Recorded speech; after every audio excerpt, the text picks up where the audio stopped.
दोस्तों, शायद ही कोई ऐसा होगा जो गर्मी में इस्तेमाल होने वाले कूलर के सामने ना सोया हो।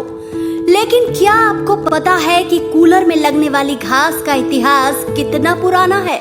आप सुनकर चौंक जाएंगे कि कूलर के इस घास का इस्तेमाल गर्मियों में मुगल शासक भी करते थे। मुगल शासक अकबर ने भी इस घास का इस्तेमाल गर्मी कम करने के लिए किया था और अकबर ने इस घास को इस्तेमाल करने के नए नए तरीके इजाद किए थे। तो चलिए आपको बताते हैं इस मामूली सी लगने वाली घास का इतिहास क्या है। पुराने जमाने में भयंकर गर्मी में लोग खस का शरबत पिया करते थे। खस से बना ये शरबत आम भारतीयों के हर घर में मिल जाया करता था, जिसे खसखस यानी वेटिवर घास के पत्तों से बनाया जाता है। इस खस घास की खास बात ये थी कि इसकी पत्तियां शरीर को ठंडक पहुंचाती थी और इसमें एंटीऑक्सीडेंट भी होता है। आप जानकर हैरान हो जाएंगे कि जारा जैसा कपड़ों का बड़ा ब्रांड भी अपने लग्जरी परफ्यूम में खस का इस्तेमाल करता है। अगर हम इतिहास में झांक कर देखें तो पता चलेगा कि भारत हजारों सालों से खस निर्यात करता आ रहा है। मुगल शासक कितने शौकीन थे ये बात तो हम सब जानते ही हैं। उन्होंने इसके लिए एक अलग विभाग बनाया हुआ था।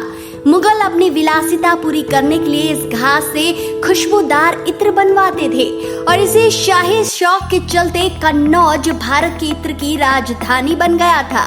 कन्नौज अपनी गुलाब, चमेली जैसी खुशबूदार फूलों और खस की खेती के लिए मशहूर था। 90 के दशक तक आते आते भारतीयों ने इस घास का इस्तेमाल कूलर में करना शुरू कर दिया। उस दौर में मिडिल क्लास परिवार के लिए एसी एक महंगी चीज थी। उस समय कूलर लोगों की खास पसंद हुआ करते थे। लोहे से बने इस कूलर में पानी उठाने वाली मोटर, एक फैन और खस की घास लगी होती है। जैसे ही कूलर चलता है, मोटर पानी उठाता है और खस की घास गीली होकर ठंडी हवा बाहर फेंकने लगती है और पूरा कमरा बिना एसी के ठंडा हो जाता है। गीली खस से होकर बहने वाली मीठी महक वाली हवा से जो राहत मिलती है, अबुल फजल ने अपनी किताब आईने अकबरी में लिखा है। खुद मुगल शासक अकबर ने सबसे पहले ठंडक बनाए रखने के लिए खस के पर्दे को इजाद किया था। भारत की गर्मी से बचने के लिए अंग्रेजों ने थर्मेंटी डोट्स का निर्माण किया। हम इसे उस समय का डेजर्ट कूलर भी कह सकते हैं। इसमें हाथ के पंखों से सुगंधित घास से बनी चटाई के जरिए ठंडी हवा का लुत्फ उठाया जाता था।